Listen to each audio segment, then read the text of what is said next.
Gormenghast. Chapter 2.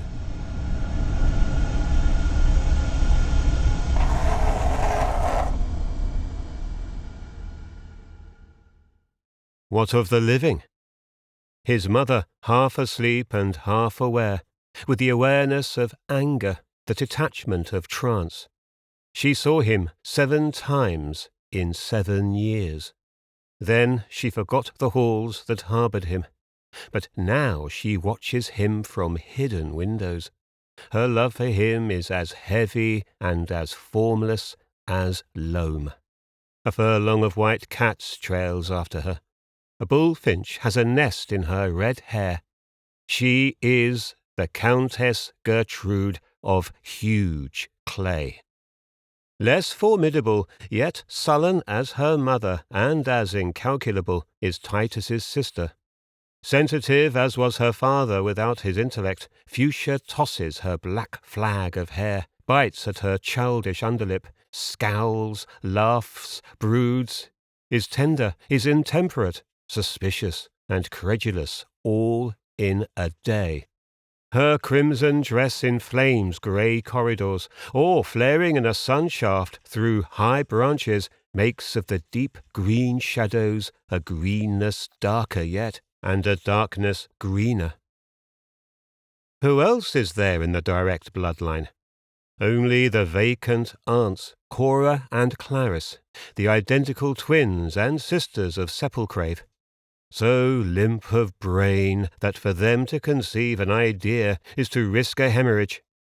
So limp of body that their purple dresses appear no more indicative of housing nerves and sinews than when they hang suspended from their hooks.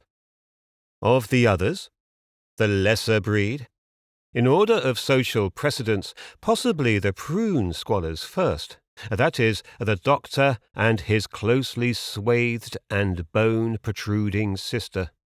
The doctor with his hyena laugh, his bizarre and elegant body, his celluloid face. His main defects? The insufferable pitch of his voice, his maddening laughter and his affected gestures. His cardinal virtue? An undamaged brain. His sister, Irma, vain as a child, thin as a stork's leg, and, in her black glasses, as blind as an owl in daylight. She misses her footing on the social ladder at least 3 times a week, only to start climbing again, wriggling her pelvis the while. She clasps her dead, white hands beneath her chin in the high hope of hiding the flatness of her chest. Who next? Socially there is no one else. That is to say, no one who, during the first few years of Titus's life, plays any part that bears upon the child's future, unless it be the poet, a wedge-headed and uncomfortable figure little known to the hierophants of Gormenghast, though reputed to be the only man capable of holding the Earl's attention in conversation, and all but forgotten figure in his room above a precipice of stone. No one reads his poems, but he holds a remote status, a gentleman, as it were, by rumour. Blue blood aside, however, and a shoal of names floats forward. The linchpin son of the dead Sourdust, by name Barquentine, master of ritual, is a stunted and cantankerous pedant of 70 who stepped into his father's shoes, or to be exact, into his shoe, for this Barquentine is a one-legged thing who smites his way through ill-lit corridors on a grim and echoing crutch. Flay, who has already appeared as his own ghost, is very much alive in Gormenghast forest. Taciturn and cadaverous, he is no less than Barquentine a traditionalist of the old school.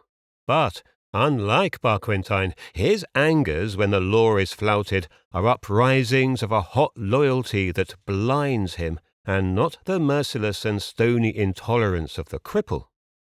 To speak of Mrs. Slag at this late juncture seems unfair. That Titus himself, heir to Gormenghast, is her charge, as was Fuchsia in her childhood, is surely enough to place her at the head of any register.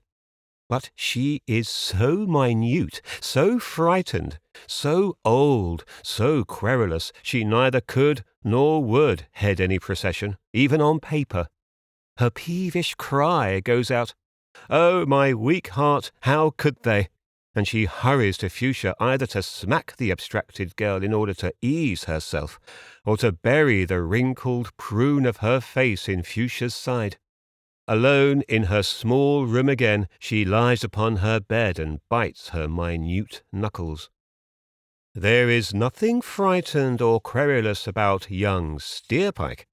If ever he had harboured a conscience in his tough, narrow breast, he had by now dug out and flung away the awkward thing, flung it so far away that were he ever to need it again, he could never find it. The day of Titus's birth had seen the commencement of his climb across the roofs of Gormenghast and the end of his service in Swelter's kitchen, that steaming province which was both too unpleasant and too small to allow for his flexuous talents and expanding ambition. High-shouldered to a degree little short of malformation, slender and adroit of limb and frame, his eyes close set and the colour of dried blood, he is still climbing, not now across the back of Gormenghast, but up the spiral staircase of its soul, bound for some pinnacle of the itching fancy, some wild, invulnerable eyrie best known to himself, where he can watch the world spread out below him and shake exultantly his clotted wings. Rotcod is fast asleep in his hammock at the far end of the Hall of the Bright Carvings, that long attic room that houses the finest examples of the mud-dweller's art. It is 7 years since he watched from the attic window the procession far below him wind back from Gormenghast Lake, where Titus had come into his earldom, but nothing has happened to him during the long years apart from the annual arrival of fresh works to be added to the coloured carvings in the long room. His small cannon-ball of a head is asleep on his arm, and the hammock is swaying gently to the drone of a vinegar fly.